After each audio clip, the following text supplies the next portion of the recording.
خدمت تمام شما سلام عرض میکنم. امروز در مورد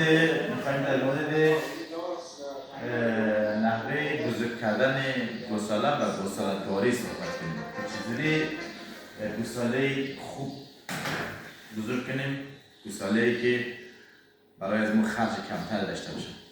در مورد از این مورد اولین چیزی که به ذهن من میرسه در تمام شما عزیزان میگم نحوه شیر دادن در گوساله. در گوساله چجوری باید شیر بدیم.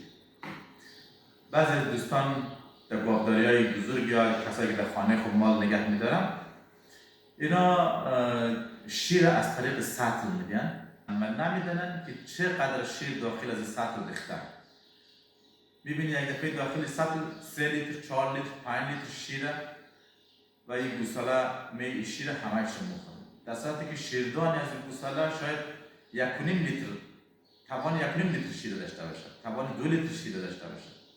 و مهمترین بخش از زندگی یک گاو که بخواهد گاو خوبی شود همین 1 ماه اولی گوساله بودن ازیه.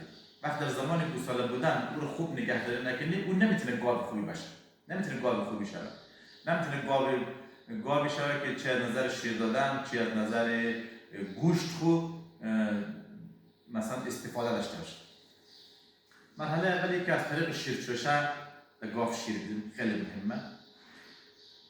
وقتی شما از طریق سطل به گاو شیر میدید اون گاو یک باره تمام شیر از سطل میخوره، 3 لیتر شیر میخوره و این نصف از شیر وارد شیردان میشه، چون یک باره خورده نصف از شیر وارد اشکمبهش میشه که باعث میشه گاو مریض شه، گوساله مریض شه، گوساله اسهال میگیره، ذات‌الریه میگیره، دچار سرفه میشه، سرفه شدید میکنه و این برای شیر ضرر داره. ولی اگر از طریق شیرچوشه داشته شیر بدیم، چون شیرچوشه مثل پستان مادرش هسته، این دفعه مثل گوساله کم موچوشه و هنگام از چوشیدن از شیر کم وارد شیردان میشه، داخلش کم بشه نمیره و مریض نمیکنه مال.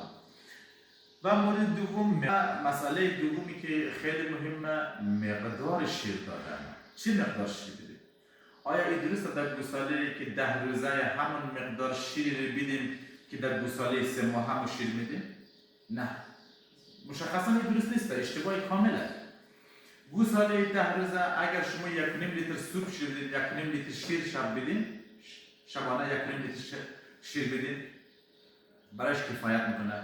در ماه دوم مقدار شیر بولن بالاتر، در ماه سوم 3 کیلو شیر راحت میتونید از گوساله بدید بدون از اینکه گوساله مریض هم نشده. از طریق شیرچوشه‌اش بدید گوساله مریض نمیشه. یکی شما شیر بیش از حد در گوساله بدین، این اشتباه رایجیه که در بین مردم همشهریای از ما وجود داره. این اشتباهه که هرچی گوساله بیشتر بخورد او گوساله سالم‌تر است. نه، این اشتباهه، این گوساله مریض میکنه. گوساله‌ای که باید 1.5 لیتر شیر بخوره وقتی شما 3 لیتر شیر داشته میدید او حیوانه، او 3 لیتر میخوره، اما چی؟ او شیر تبدیل به پنیرک نمیشه داخل شیردان. وقتی تبدیل به پنیرک نشد داخل اشکمبهش شد او گوساله رو مریض میکنه. ولی وقتی از طریق شیرچوشه همون مقدار کافی شیر 1.5 لیتر یا 2 لیتر شیر داشت بدید او راحت اون میخوره، داخل شیردان میکنه و او رو هضم میکنه. ایش پنیرکی که مورد استفاده در گوساله در بلاد گوساله میخوره. دیگه ای که در مورد پرورش گوساله است که در بیشتر جاها ما نگاه میکنم، چه از طریق دنیای مجازی و چه از طریق اونچه که میدونم و میبینم، یکی گوساله محلی که نگهداری گوساله مشکله، اشتباه. گوساله را در محلی میذارن که آفتاب مستقیم از گوساله میخوره، او گوساله استرس گرما میگیره، بدنش گرم میشه، استرس گرما میگیره، یا در جایی میذارن که فوق العاده سرده، یا روی بوتون خیس میذارن. بیشتر جاها نگاه می‌کنیم گوساله را روی بوتون خیس میذارن، روی سرک آسفالت داغ میذارن، همونجا نگه دارن. این اشتباهه. باید محل نگهداری گوساله از محل نگهداری گاو باید خیلی تمیزتر بشه، چون این گوساله ریزه، بدن از این ضعیفه و زود مریض میشه، چه بر اثر گرما، چه بر اثر سرما، چه بر اثر نم و رطوبت، بر اثر خیسی زمین. خیلی چیز میشه، باید مواظب باشید حد امکان گوساله در جای خشک نگهداری کنن، جدا جدا نگهداری کنن که اگر یک گوساله مریض بود این مریضی در بقیه گوساله ها نرسه که خدای نکرده از کسایی که مال نگه میدارن نگاه میکنه یک دفعه یا 5 تا 6 تا گوساله شده یک مریض مبتلا شد. چرا؟ چون گوساله محل زندگیش یک جایی. گوساله را تا 3 ماهگی حتما جدای از هم نگه دارید. تک تک جدا جدا نگهداری کنید. این به نفع کسایی که گاو میگفتن دوست یک مقدار کار سخت‌تر میشه، یک مقدار فضا میخواد، ولی این به نفع خود از کسایی که گاو نگه میدارن یا گوساله داره نگه میدارن. مسئله دیگه ای که هست، مسئله مهم دیگه ای که هست، مسئله زمانبندیه. در چه زمانی ما شیر میدیم به گوساله؟ من در گاوداری بزرگ که معمولا اتفاق نمیفته، ولی در گاوداری مثلا کسایی که در خانه خود مال نگه میدارن خیلی مهمه.